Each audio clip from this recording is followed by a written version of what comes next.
교만합니다. 참 그럴 때는 어이가 없죠. 이거는 왜 그러냐면 인간은 근본적으로 교만한 유전자를 갖고 태어났기 때문에 그런 거예요. 교만하지 않은 사람은 한 사람도 없습니다. 영국의 크리스찬 투데이라는 그 잡지에 교만한 사람의 5가지 특징이라고 해서 나왔습니다. 한번 제가 간단하게 얘기하는데 나는 어떤가 한번 좀 생각해 보시기 바랍니다. 첫째는 남과 비교한다. 뭐 비교하지 않는 사람 거의 없을 거예요. 두 번째는 비판을 거부한다. 비판 듣기 원하는 사람 어디 있겠어요? 다 거부하죠. 그렇죠? 세 번째는 듣는 것보다 말을 많이 한다. 이거는 좀 다를 수 있겠죠.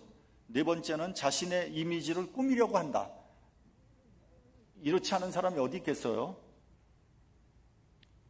마지막으로는 지위와 타이틀에 지나치게 집착한다.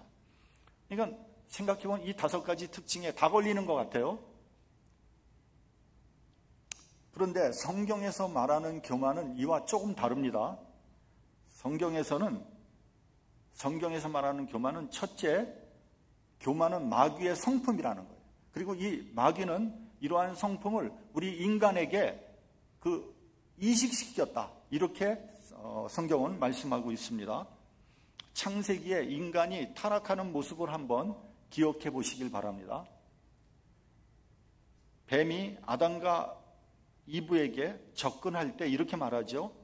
너희들 선악과 먹어도 절대 죽지 않아. 너희가 그것을 먹는 날에는 내 눈이 밝아져서 하나님과 같이 될 거야. 그러니까 아담과 이브가 왜 선악과 먹었냐 하면 하나님과 같이 되려고 먹은 거예요. 그러니까 이것은 불순종을 넘어서 반역인 거예요. 엄청난 교만입니다. 인류의 조상이 그런 죄를 범했기 때문에 그런 유전자가 우리에게도 대대로 내려와서 벗어날 수가 없는 거예요. 그만큼 교만은 심각한 죄인 거예요. 성경에서는 교만해서 망한 사람들이 많이 나옵니다. 굉장히 많이 나오는데 그 중에 대표적인 사람 한 사람을 한번 제가 예를 들겠습니다. 애굽 왕 바로입니다.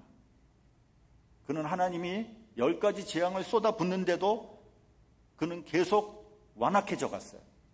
마지막 10번째 재앙, 장자를 죽이는 재앙을 하나님께서 부으니까 장자들이 다 죽임을 당하자 그제야 할 수 없이 이스라엘 백성들을 풀어줬어요. 그러나 이스라엘 백성이 출애굽을 하자 바로의 마음은 금방 변합니다. 그래서 최정예 군사와 모든 병거를 동원해서 이스라엘 백성들을 뒤쫓습니다. 앞에는 홍해 바다가 넘실거리고요.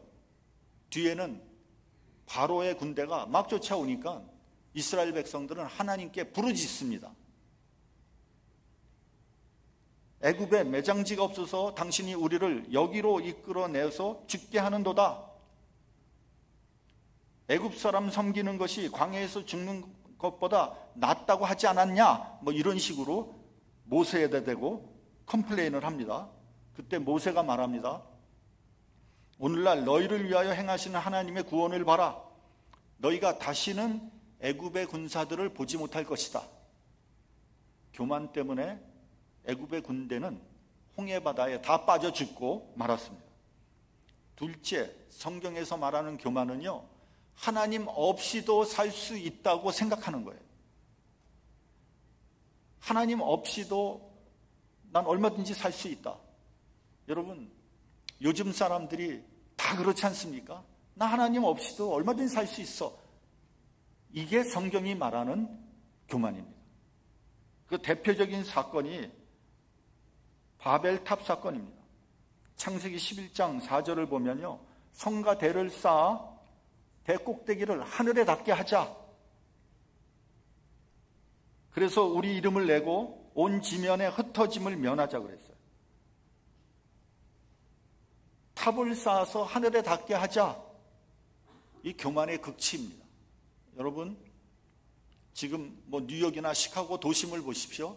그 높은 빌딩, 그 아름다운 건축물, 인간이 만든 문명은 위대합니다. 현대판 바벨탑 같다, 이런 생각이 듭니다. 뿐만 아니라 인간은 우주선을 화성에다가 보내서 착륙시켜서 화성을 조사하고 있어요. 앞으로 인류가 화성에서 정착해서 살 수 있는가를 살펴보고 있는 겁니다. 일론 머스크의 스페이스 X라는 회사 외에도 몇몇 우주항공 회사에서는 화성으로 이주해서 살 사람들을 모집하고 있어요. 근데 그 비용이 어마어마합니다. 근데 놀랍게도 그 사람들이 다 차버렸어. 이제는 거기 갈라 그래도 못 가. 다 찼어. 근데 재밌는 게 뭔지 아세요? 화성에 가서 거기서 그냥 사는 거야. 못 돌아옵니다. 왜냐하면은 아직 돌아올 수 있는 기술이 개발되지 못한 거예요. 이거를 모험심이라고 할지, 아니면 프론티어 정신이라고 할지, 객기라고 할지 모르겠어요. 그 많은 돈을 들여서 화성 가서 거기서 사는 거예요. 나 같으면 죽어도 안 갈 것 같은데. 이와 같이 여러분, 인간은 하나님 없이 살 수 있다고 말을 합니다. 그것이 교만이라는 거예요. 세 번째, 성경은 은혜를 잊고 사는 것을 교만이라고 합니다. 은혜를 받았어요. 근데 다 잊어버렸어. 그 대표적인 예가 이스라엘의 초대 왕 사울입니다. 사울은 원래 굉장히 겸손한 사람이었어요. 선지자 사무엘이 사울을 이스라엘의 왕으로 삼으려고 기름을 부으려고 했습니다. 그때 사울이 이렇게 말을 합니다. 나는 이스라엘 지파 중에서도 가장 작은 지파, 베냐민 지파 아닙니까? 나의 가족은 베냐민 지파 가족 중에서도 가장 미약한 가족 아닙니까? 그러던 사울이 힘과 권력이 생기고 전쟁에 나가서 승리해서 공로를 쌓으니까 변질되기 시작합니다. 사울은 자기를 위해서 기념비를 세우고요, 하나님의 명령에 불순종했어요. 사무엘이 이렇게 말합니다. 왕이 스스로 작게 여길 그때 이스라엘 지파의 머리가 되지 아니하였나이까? 그리고 유명한 말을 하죠. 순종이 제사보다 낫고 듣는 것이 수양의 기름보다 나으니 왕이 여호와의 말씀을 버렸으므로 여호와께서도 왕을 버려 왕이 되지 못하게 하셨나이다. 사울은 은혜를 잃어버려서 하나님의 버림을 받았어요. 여러분은 은혜를 무엇이라고 생각하십니까? 나의 사업이 잘 되는 것, 우리 자녀들의 일이 형통하는 것, 병에서 낫는 것, 내 소원이 이루어지는 것, 여러 가지 다 좋아요. 그런 것들도 우리가 얼마든지 은혜라고 얘기할 수 있겠죠. 근데 바울은 이렇게 말합니다. 은혜 중에서 가장 큰 은혜는 겸손이다. 가장 귀한 은혜, 가장 높은 가치의 은혜는 겸손이라고 그랬어요. 여러분은 스스로 겸손하다고 생각하십니까? 아니면 교만하다고 생각하십니까? 아마 대부분의 사람들은 나는 겸손해 이렇게 생각할 거예요. 아니, 내가 내놓을 게 뭐가 있나요? 나는 별로 자랑할 것도 없어요. 그렇게 말하는 사람, 교만한 사람입니다. 여러분, 사람이 겸손하게 되기가 얼마나 어려운지 모릅니다. 여러분, 겸손하면 문제될 것이 없어요. 화를 낼 것도 없고요, 싸울 것도 없어요. 불평할 것도 없고요, 원망할 것도 없습니다. 누가 나를 비판하거나 비난하면 그럴 수도 있지. 내가 뭐 대단한 사람이라고 늘 좋은 얘기만 듣고 사나? 이렇게 생각을 하는 겁니다. 그러니까 겸손하면요, 어떤 상황도 넉넉히 소화할 수 있는 거예요. 그런데 속이 상하고 자존심이 상합니까? 속이 뒤틀립니까? 불같이 분노합니까? 이게 다 겸손하지 못해서 나타나는 현상이에요. 그러면 왜 우리가 신앙생활을 하는데 겸손이 중요한 것입니까? 첫 번째, 겸손은 은혜를 받는 그릇이에요. 여러분, 겸손하지 않으면요, 은혜 못 받습니다. 교회에서 은혜 받지 못하는 사람들은요, 틀림없이 겸손하지 못한 사람이에요. 목사의 설교를 판단합니다. 아, 오늘 뭐 목사님 공부를 좀 했구만, 들을만 하네. 아, 오늘은 목사 설교 뭐 전혀 들을 게 없네. 은혜 못 받습니다. 어떤 사람이요, 이 교회 저 교회 옮겨 다닙니다. 그래서 물어봤어요. 아니, 왜 한 교회에서 신앙생활하지 왜 여기저기 옮겨 다니냐 그랬더니 마음에 드는 목사가 없다는 거예요. 목사도 그 사람 마음에 안 들어요. 자기만 목사 마음에 안 드는 게 아니에요. 그렇게 교만한 사람들 어떻게 은혜를 받겠습니까? 여러분, 겸손하지 않으면요, 하나님의 말씀이 들리질 않아요. 그걸 알아야 됩니다. 또 겸손해야지 하나님의 말씀이 믿어지는 거예요. 내 알량한 지식으로 말씀을 판단합니다. 여러분, 인간이 가지고 있는 지식이 얼마나 보잘것없다는 것을 알아야 됩니다. 그 얕은 지식으로 감히 창조주 하나님의 말씀을 판단합니까? 어불성설이에요. 말이 안 되는 얘기예요. 예를 들면 오병이어의 기적, 마리아가 처녀를 잉태했다, 예수께서 물 위를 걸으셨다, 죽은 자를 살리자. 에이, 무슨 거짓말 같은 소리. 그런 말이 어디 있어? 그거는 내 지식이나 내 상식으로 판단하는 거예요. 하나님의 지혜와 지식은 내 상상을 초월하는 겁니다. 내 상식으로 성경을 보면 안 돼요. 제가 그 말 많이 씁니다. 하나님의 세계는요, 초상식적인 세계예요. 내 지혜나 내 상식으로 판단할 수 없는 세계입니다.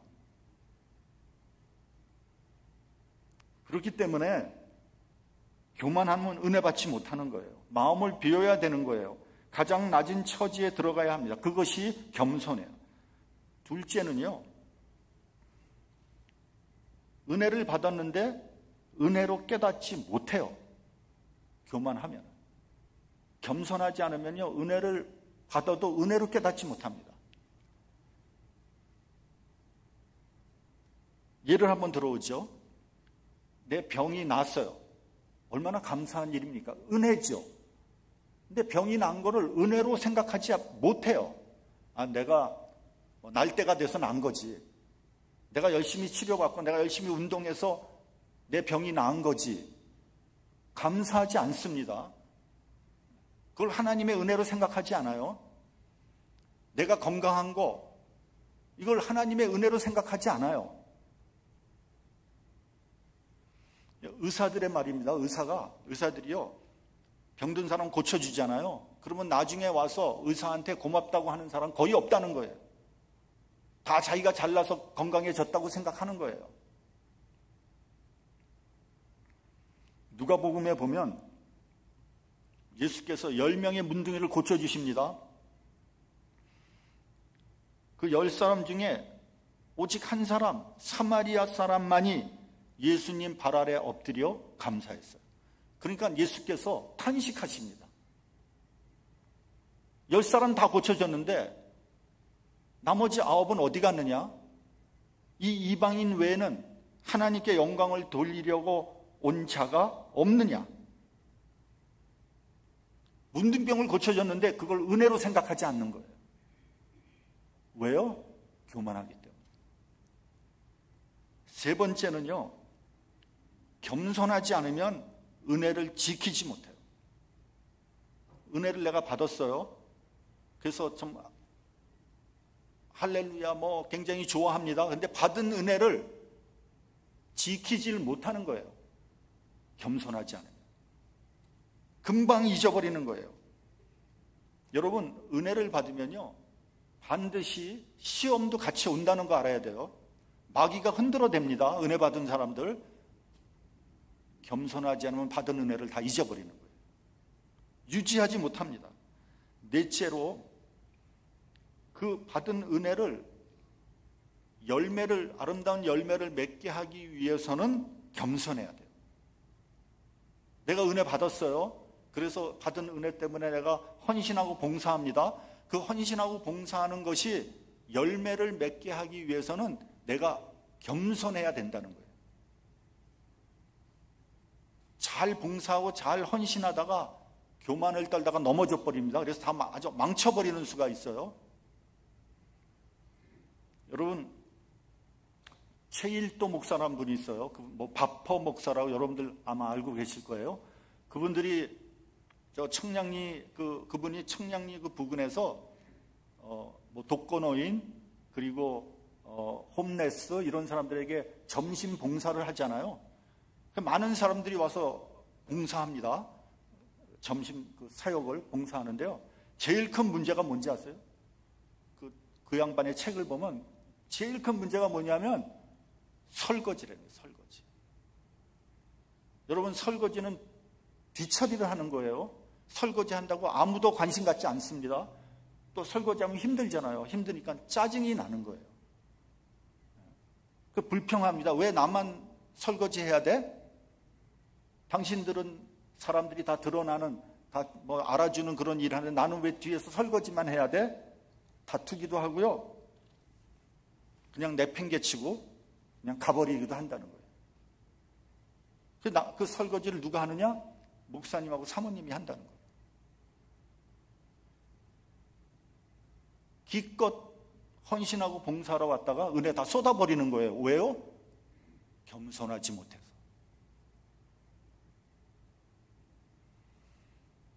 그래서 사도 바울은 깨달았습니다. 은혜가 은혜되기 위해서는 겸손해야 된다. 모든 덕 중에 으뜸은 겸손이다. 그런데 이게 또 문제예요. 뭐냐면 내가 스스로 겸손하려고 해도 겸손할 수 없다는 거예요. 하나님께서 나를 겸손하게 만드셔야 되는 거예요. 하나님께서 바울을 쳐서 겸손하게 해주셨어요. 바울의 자존심 다 꺾어버렸어요. 바울의 의, 바울의 명예 다 꺾어버렸어요. 바울의 자랑 다 없어져 버렸어요. 그래서 바울은 그 자랑을 배설물과 같이 버렸다, 이렇게 간증하고 있습니다. 여러분, 나 스스로는 겸손할 수 없다는 것을 인정해야 됩니다. 하나님께서 낮추셔야지 겸손할 수 있습니다. 나 스스로 겸손할 수 있다고 생각하는 사람은 이미 교만한 사람이에요.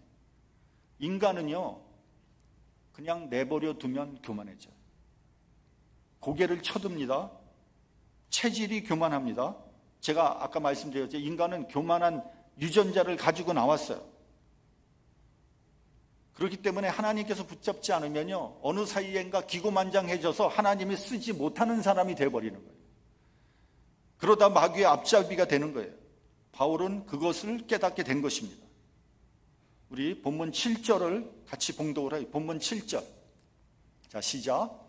여러 계시를 받은 것이 지극히 크므로 너무 자만하지 않게 하시려고 내 육체의 가시 곧 사탄의 사자를 주셨으니 이는 나를 쳐서 너무 자만하지 않게 하려 하심이라. 여러 계시를 받은 것이 지극히 크다 그랬어요. 내가 받은 은혜가 너무 커요. 우리 12장 앞에 1절을 보면 그렇게 되어 있습니다. 사도 바울은 셋째 하늘에 이끌려 올라갔어요. 거기서 말할 수 없는 말을 들었다고 했어요. 신비로운 경험을 했습니다. 그뿐이 아니에요. 바울이 얼마나 많은 복음을 전했습니까?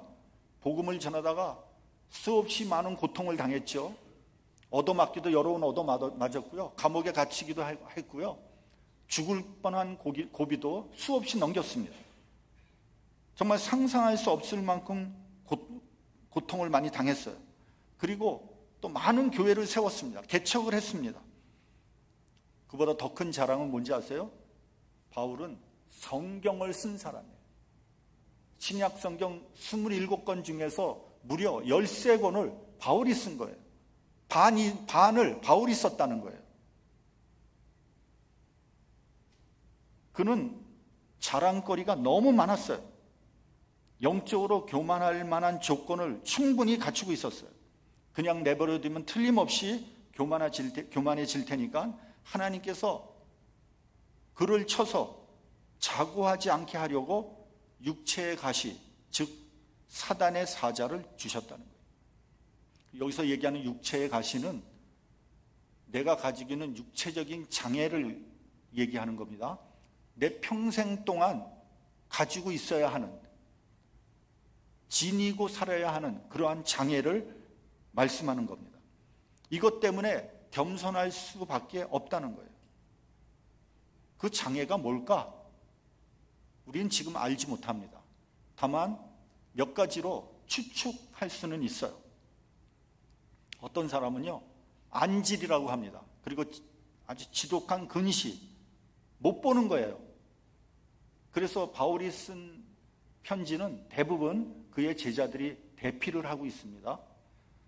또 어떤 사람은요, 말라리아라고 하는 사람도 있습니다. 말라리아는요, 면역력이 떨어지면 다시 재발하는 그런 병이거든요. 그러니까 조금 약해지면 계속 말라리아 증상이 나타나서 괴롭히는 거예요. 또 어떤 학자는요, 간질병이라고 합니다. 요새는 간질이라고 그러지 않아요. 요즘에는 뇌전증이라고 그럽니다. 그 뇌전증의 원인은 그 뇌파가 이상하게 돼가지고 생기는 것이라는 거예요. 요즘에는 뭐 의학이 발달돼서 약물로 치료해서 완치까지도 할 수 있다고 합니다. 근데 옛날에는 간질병, 이건 완전히 불치의 병이었거든요. 옛날에는 절대 못 고치는 병인데, 이 간질병이 아주 고약한 건 뭐냐면요, 시도 때도 없이 발작이 일어나는 거예요. 한번 발작이 일어나면 쓰러져가지고 거품을 품고 뭐 눈이 돌아가고 참 옆에서 보기가 민망할 정도이거든요. 그래서 옛날부터 간질을 사단이 주는 병이라고 그랬어요. 여기서 보면 사단의 사자다 이렇게 얘기한 게 아마 간질이 아닌가 이런 생각을 한번 해봅니다. 제가 중학교 다닐 때 우리 학교에서 정말 공부를 잘하는, 전교에서 1등하는 학생이 있었어요. 근데 이 친구는 공부도 잘했지만 뭐 반장으로 리더십도 있었던 그런 아주 좋은 친구였어요. 우리가 중학교 3학년 때 경주로 수학여행을 갔거든요.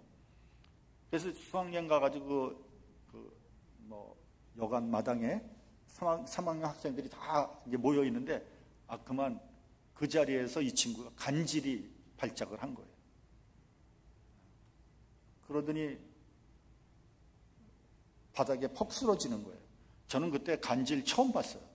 근데 간질이 얼마나 심한지 제가 이렇게 보니까 저러다 죽는 거 아니야? 막 이를 갈고 막 거품이 나오고 눈이 돌아가고 막 도저히 못 보겠어요. 그렇게 한 10분 정도 그러다가 한 10분 지나니까 그냥 아무 일 없었다는 듯이 툭툭 털면서 일어나는 거예요. 깜짝 놀랐어요.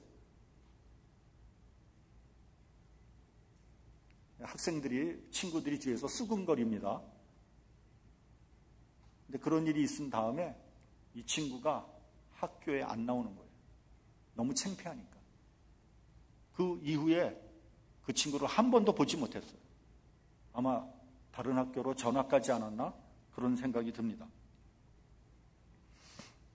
근데 참 이상하죠? 이 바울이 육체의 가시로 인해서 하나님께 고쳐달라고 부르짖었거든요. 여러분, 바울 정도 되는 사람이 하나님 앞에 엎드려서 간구하면 고쳐줘야 되는 거 아닙니까? 여러분, 바울이 누굽니까? 예수님 다음으로 기적을 많이 일으킨 사람이거든요. 귀신 쫓아주는 건 물론이고, 병든 사람에게 손을 얹으면 병이 낫고요. 사도행전에 보면 심지어 바울이 쓰던 손수건이나 앞치마를 갖다가 병든 사람 위에 얹어 놓으면 병이 나았고요. 악귀가 쫓겨나갔다 그랬어요. 죽은 사람도 살렸어요. 이런 바울인데 정작 자신의 병은 고치지 못하고 있는 거죠. 얼마나 부끄럽습니까? 얼마나 민망한 일입니까? 그런데요, 여러분, 갈라디아서 4장 14절에 보면 이런 말씀이 나옵니다. 갈라디아서 4장, 우리 다 같이 한번 같이 봉독을 합니다. 자, 시작. 너희를 시험하는 것이 내 육체에 있으되 이것을 너희가 업신 여기지도 아니하며 버리지도 아니하고 오직 나를 하나님의 천사와 같이 또는 그리스도 예수와 같이 영접하였도다. 시험하는 것이 내 육체에 있습니다. 그 병이 정확히 무슨 병인지는 잘 모른다 그랬어요. 근데 이것을 갈라디아 교인들이 업신이 여기지도 아니하고 버리지도 아니하고 오직 나를 하나님의 천사와 같이 그리스도 예수와 같이 영접했다고 증거하고 있어요. 만약에 바울의 육체의 가시를 간질병으로 한번 가정을 해보죠. 바울이 갈라디아 교회에서 설교를 합니다. 설교를 하는 도중에 간질병이 발작을 한 거예요. 이건 가정이에요. 그래서 설교 도중에 쓰러져서 거품을 품고 이를 갈고 눈이 허옇게 되고 그러다가 10분 후에 일어났다고 한번 생각을 해보세요. 이게 어떻게 되는 겁니까? 어떻게 해야 되겠습니까? 도로 일어나서 못했던 설교를 해야 됩니까? 이래서 목회가 되겠습니까? 얼마나 힘들겠습니까? 이건 덕이 안 되는 거죠. 제 몸도 추스리지 못하는 주제에 설교는 무슨 설교고 목회는 무슨 목회냐, 이런 말 할 거 아니겠어요? 그런데 갈라디아 교인들은 그렇게 생각하지 않고 오히려 그를 그리스도와 같이 영접했다는 거예요. 바울이 너무 감사했던, 너무 고마웠던 거예요. 그리고 15절을 보면 이렇게 되어 있습니다. 바울이 그들의 사랑을 이렇게 표현했어요. 할 수만 있었다면 너희의 눈이라도 빼어 주었으리라. 아니, 이렇게 큰 흠결을 가지고 있는 목회자한테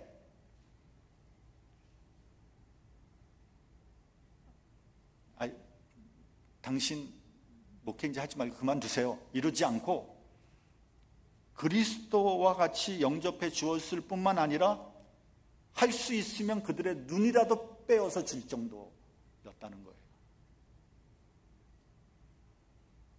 정말 놀라운 일이 아닐 수 없습니다. 어떤 목사님이 있는데요. 그 목사님 아버님도 목사예요. 근데 그 목사님 아버님이 옛날 곱치였어, 곱치. 곱치우면서 목사인 거죠. 근데 아무도 그 목사님을 받아주지 않아요. 아무 교회도. 그러니까 이 목사님이 진짜 아무도 가지 않는 저기 시골 촌에 가서 목회를 하는 거예요. 그 자녀들이 얼마나 큰 상처를 갖고 있는지 모릅니다. 그 얘기를 하더라고요, 목사님이. 근데 사도 바울은 갈라디아 교인들이 눈이라도 빼서 줄 정도로 사도 바울을 사랑했다는 거예요. 이 육체의 가시로 인해서 3번이나 하나님께 간구했는데 고쳐주시지 않으셨어요. 그리고 이렇게 말했습니다. 내 은혜가 네게 족하도다. 네가 받은 은혜로 족하다 이거예요. 그렇게 하나님께 충성했는데 목숨을 걸고 복음을 전했는데 그 강구는 들어주시지 않고 그냥 그렇게 사는 것이 은혜라고 말씀하는 거예요. 내가 준 은혜로 만족하라는 거예요. 병은 그대로 있어요. 그러나 하나님께서 그 병을 주신 의미를 깨닫고 수용하라는 거예요. 네가 하나님의 사역을 하려면 육체의 가시를 그대로 가지고 있는 것이 좋겠다고 한 거예요. 그러니까 바울이 그 하나님의 말씀을 듣고 아멘으로 받아들였어요. 그 이유는 내 능력이 약한 데서 온전하여 지기 때문입니다. 그 병 때문에 내가 교만해지지 않고 계속해서 겸손하게 되는 거예요. 그 병 때문에 나를 의지하지 않고 온전히 하나님을 의지하게 되는 거예요. 그렇기 때문에 그 병마저 주님의 은혜라고 고백하는 거예요. 여러분, 실패했습니까? 어렵죠. 실패하면. 잘 되면 좋은데. 그러나 그 실패도 그대로 받아들일 수 있는 믿음이 있어야 된다는 거예요. 병 들었습니까?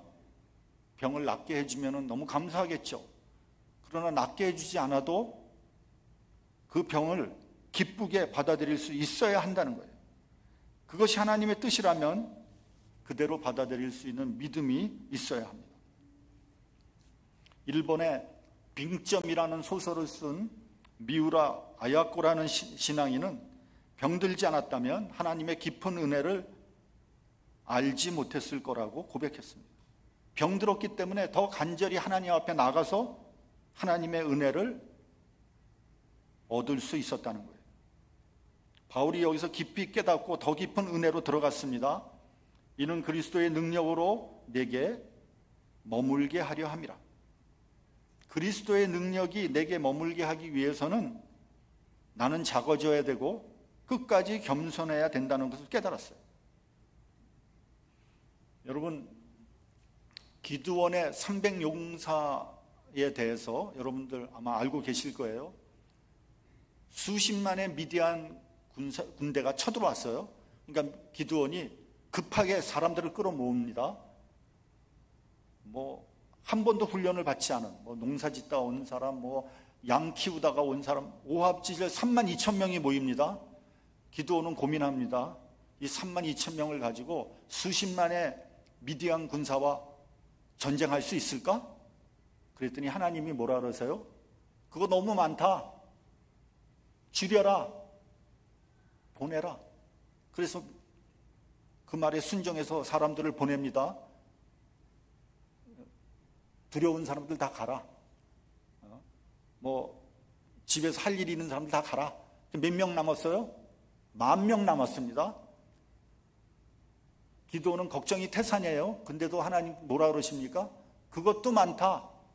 더 보내라. 그래서 결국 어떻게 됩니까? 300명만 남지 않습니까? 300명. 하나님께서 뭐라 그러시는지 아세요? 어차피 전쟁은 내 손에 달려있다. 근데 너희들이 숫자가 많으면 너희들이 싸워서 이겼다고 할 거 아니냐? 하나님께서는 그걸 못 보십니다. 내가 했다고 그러는 것, 내 의를 드러내는 것, 교만해지는 것 하나님께서 원하시지 않습니다. 여러분, 하나님의 사역을 할 때 정말 조심해야 되는 게 뭐냐면 내가 했다는 거예요. 하나님께서 나에게 힘주셔서 했다가 아니라 내가 했다.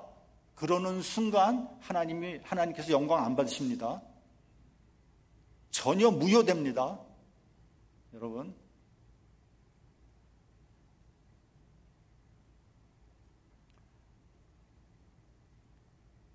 교만해지면 은혜는 다 쏟아버리는 거예요. 사도 바울은 이 귀한 진리를 이렇게 간증하고 있습니다. 내가 약할 그때 곧 강함이니라. 여러분, 내가 드러나면 하나님께서 일하시지 못합니다. 내가 약해져야지 하나님께서 나를 사용하시는 거예요. 그리고 하나님께 영광을 돌릴 수 있는 거 아니겠습니까? 그렇기 때문에 겸손해야 됩니다. 여러분, 믿음의 가장 큰 덕은 겸손입니다. 절대 교만하면 안 됩니다. 교만이 조금 올라오면 여러분 빨리 정신 차리고 하나님 앞에 엎드려야 됩니다. 그렇지 않으면 하나님은 절대로 나를 쓰지 않습니다. 더 겸손해져서 여러분들 은혜를 충만하게 받고 그 받은 은혜로 하나님께 영광을 돌리는 저와 여러분이 되시기를 주님의 이름으로 축원합니다. 기도하겠습니다.